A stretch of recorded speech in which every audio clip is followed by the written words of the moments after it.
Jack is a young, aspiring rodeo bull rider. That's what he has always wanted to do as a young boy.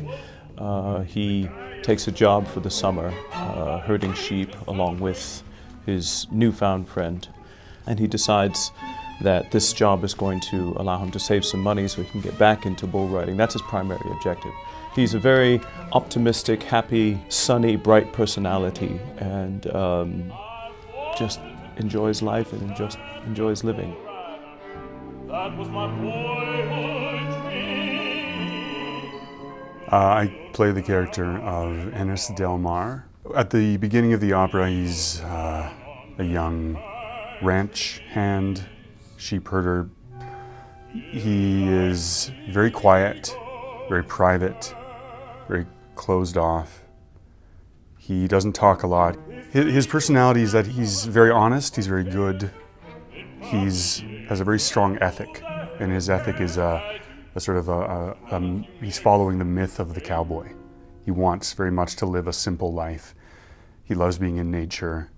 He connects with land and animals, and he's, I think, a very good person, but very, very closed off to people.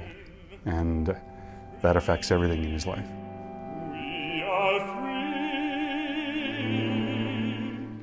In Europe, for us cowboys, it's like a mythical American thing. It's a good choice of Gerard Mortier to cast two real American singers for this, Tom Randle and Daniel Okulitch. And so they have this connection already with America. They know how to wear boots, they know how to wear cowboy hats, you know. So I was a little bit afraid of that in the beginning, but I saw immediately when we did the first scene, don't talk about it, it will be no problem. The difficulty is, and that's what I told him, the relationship between the two of them develops step by step, scene by scene. It's not a fatal attraction from the beginning. It's just something that happens at a certain moment because they have a night that they drink a little bit too much, that it's so cold outside that they have to stay together in a tent. So it's also the circumstances surrounding them that drive them together. And then the fatal attraction happens, you could say. The point is, these are people who can't imagine doing something like that. They are not aware of possibilities. Both their time, the time in which this opera takes place, which is from 1963 to 1983, and their place, rural Wyoming, completely confines their sense of possibilities. So it's very important to understand that.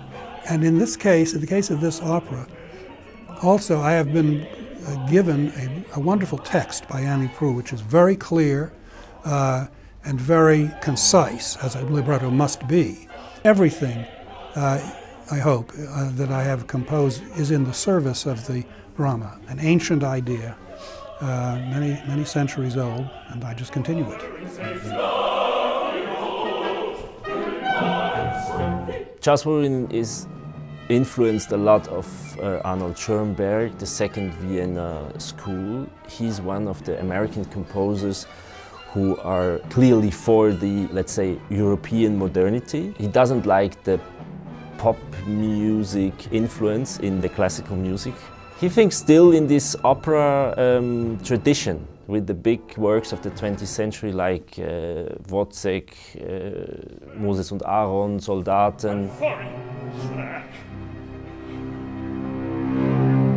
We live in a world that tells us who we are and what we ought to do and how we ought to live. But those rules, that template, doesn't fit for anybody.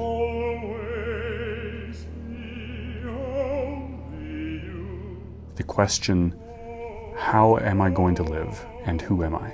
That's the journey that my character is on. When everything around him is telling him that who he is not acceptable.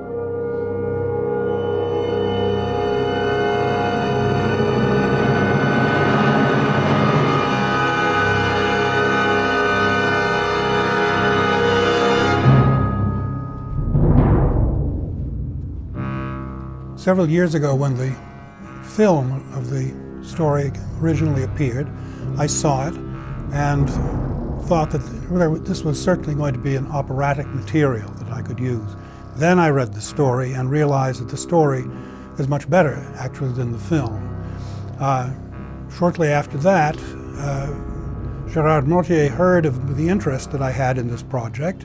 After we made the decision to go ahead with the opera, we looked around for a librettist and found, to our great satisfaction, that Annie Proulx herself would write the libretto. Charles Wolverine has a traditional, let's say, big orchestra. He uses it very delicately, and he has a lot of different ways in his instrumentation. So when we have the overture, when we have the interludes, he always has big orchestral moments. There is a lot of colors, there is music who describes the mountain, there is music who describes the inner expression of the characters. On the other side, when the singers sing, he's coming to very chamber musical instrumentation. It's a story about two cowboys in Wyoming, America. Two poor people, they don't have money and they are desperate for a job, and they both accept the most horrible job in the world in that area, namely to take care of sheeps in a very rough environment, namely Brokeback Mountain. And there they gradually, step by step, fall in love with each other.